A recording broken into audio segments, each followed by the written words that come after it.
Hey, what's up guys? I just have my camera pointing at the wall here because I want to do a close-up video and it actually makes for a nice background. Nice and clean, white, simple. But anyway, I want to do a kind of a close-up video and a talk on this CRKT Foresight, which by the way I spelled wrong. It's Foresight. So I corrected my first video. But at the beach you don't get too much detail. The one biggest concern or question and comments that people have been leaving is about the pocket clip. So I want to give you a closer look at that pocket clip and also mention the big question is it swappable or reversible or anything like that? And the answer is no. There's only one position it could be in, and it's just like this. It's a right side carry, tip down. Okay, for a lot of people that dismisses this knife completely.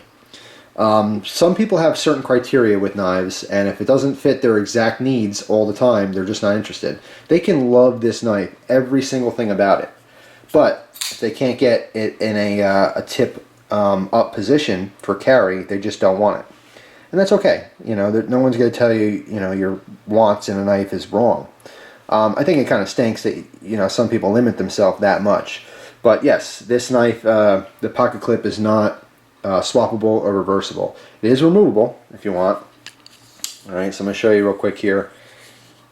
See right there. It's hard with an all black knife like this to show a lot of detail and stuff, but see, clip comes down here, but it wraps around the top and it's screwed down to the inside of the scale there.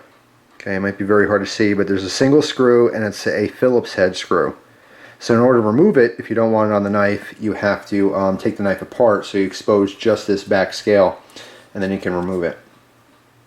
But it's not swappable for a tip-up carry, and it's not reversible for a left side carry either. I do like it. It carries pretty nice. I don't have shorts here, but I fold a piece of paper in half to simulate your pocket because I want to show you how this carries. Maybe I shouldn't use white. White on white's not a great idea, is it? I'm looking around briefly, see if I have anything here, and I do not. So white on white it is. Alright, so here's your pocket. Okay, imagine this, your pocket. Now, you're looking at a person. Okay, this is not like a POV, point of view thing. You're looking at a person, this is their front pocket. How most of us carry our folding knives is right here in the corner. Okay, here's the seam of your pocket. It's usually tucked in the corner up against your seam. If you're righty, it's all the way to the right. So it's out of the way, so you can still reach into your pocket and your knife's kind of over here on the side. Now, how I carry this today is how I would carry any of my knives. Which would be just, I don't know, it came out funny. I want to say any one of my knives, and it kind of came out knife is a, anyway. Alright, so that's how it's going to carry. Okay, you can see you get a little nib of the handle here. What I have noticed is that this can be a deep concealed carry, but in order to carry it deeply concealed, you have to cant it or angle your knife. Now, if you carry it how most people carry it tucked all the way against the seam, that's impossible because the knife has nowhere to go. This is the end of your pocket. This is the inside view of your pocket. Okay, it can't move over because there's no more pocket. It's a seam here, it's closed. However, if you move this over, okay, and you carry it towards the middle of your pocket, now instead of carrying it vertically, you can angle it just like that. Here's your seam. Alright, so in the front, it would be carried more. That's towards your crotchola right here, all right? And this is like the side of your body. If you carry it more towards that angle, obviously you can carry it deeply concealed, so there's no handle showing.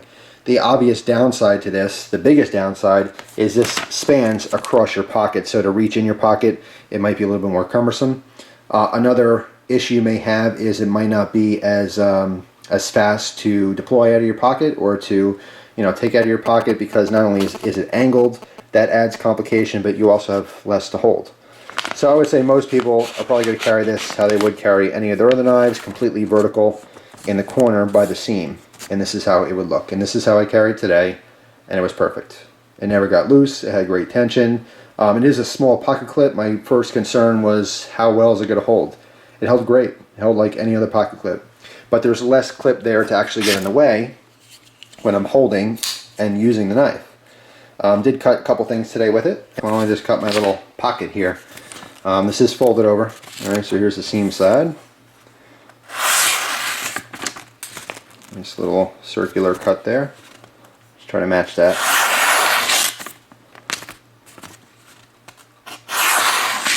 That extra belly, it really, really helps to dig in.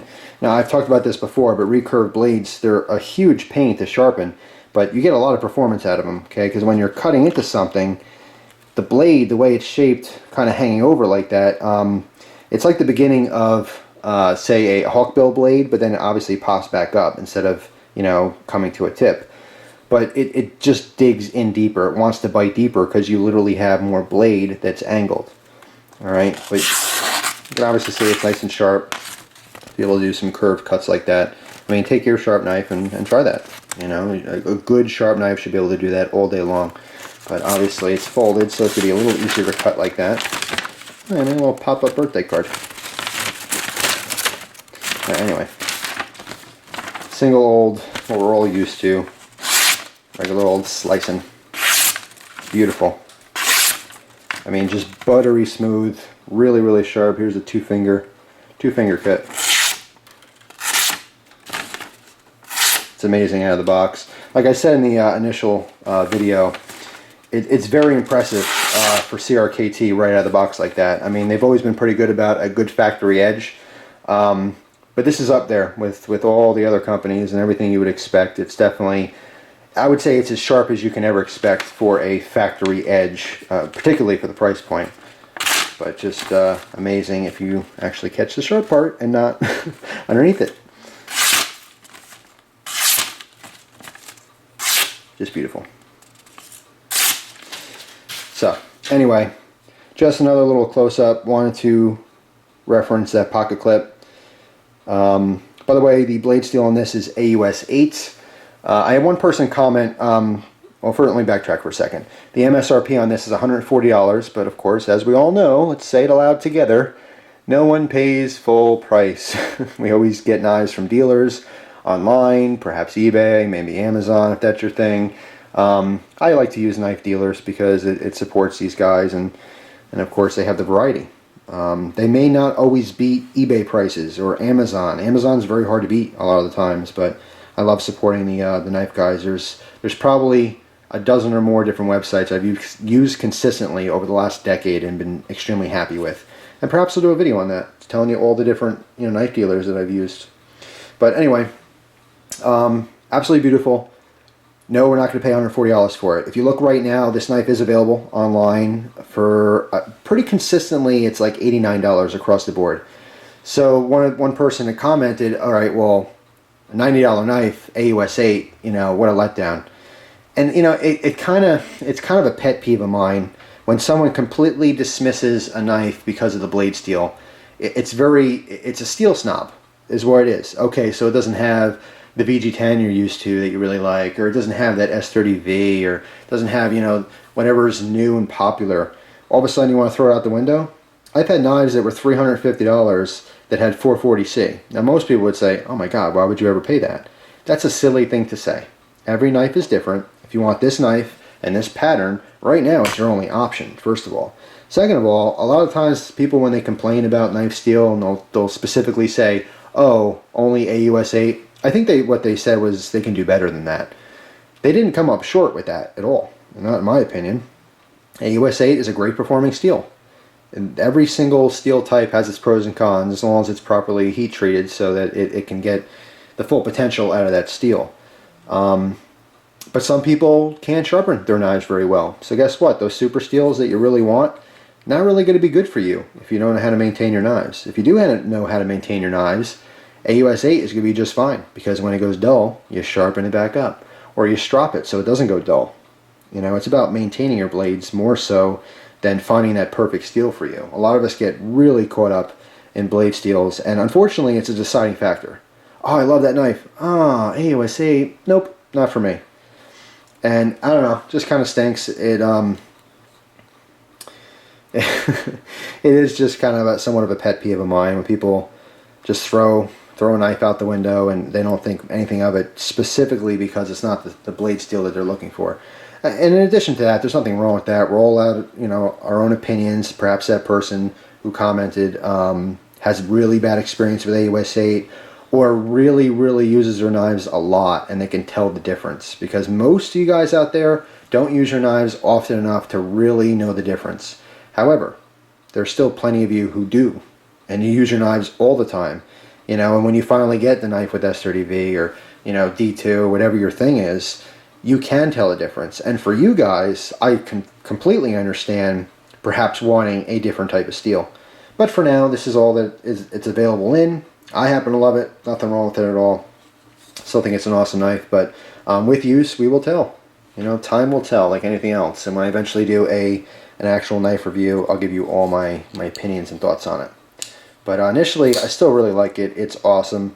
This is the third knife I've ever owned with the IKBS system, and it never lets me down. It is a beautiful system. I will do a video taking this knife apart in the future, showing you exactly what that is. But, you know, if you're really, really curious and you have to know right this second, basically it's a bunch of little ball bearings that go around, so your blade guides. You know, kind of, it guides your blade around. There's less friction. In other words, there's more moving parts that are allowing your blade to kind of freely... I'll make a video on it. So I guess you'll have to wait for that. But there are other videos if you search IKBS. Even here on YouTube, I'm sure there's videos of it. But I will certainly make my own. So anyway, that's all. Who knows? Maybe I'll make that video right now. I got a couple minutes to spare. So stay tuned. I'll have a video on the IKBS system as well. So anyway, yeah, I mainly want to talk about the pocket clip here. So not swappable, but totally works for me just fine. And we'll see what happens in time, if that opinion stays the same or changes. But I still like it. It's a really cool knife. By the way, someone else pointed out, well, I happen to mention that it reminds me kind of the ZT knives, you know, and the blade style and all that stuff. And someone pointed out the fact that yes, it's a Ken Onion design. Ken Onion also works on some designs for ZT knives in collaboration with the Strider guys, Mick Strider, and Dwayne Dwyer. Those two guys, you know, the Strider boys. And of course, there will be similarities because they're similar. They're the exact designers. You know, Ken Onion designed this knife specifically, but he's also designed or had some input on the designs on some of the ZTs. So that's why there's similarities there. And in case you don't know, Ken Onion does work for Kershaw.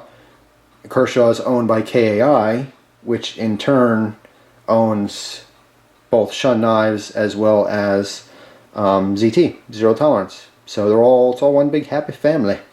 But that's why there's similarities there. Alright, yeah, I want to do a video on the pivot system here, because it's amazing. And every knife should have it, because it's that good. So stay tuned for that. I'm going to switch over to the table so you can get a nice close-up shot. Anyway, thanks for watching, guys. Appreciate your time as always. Hope you guys enjoy the rest of your day. Take care.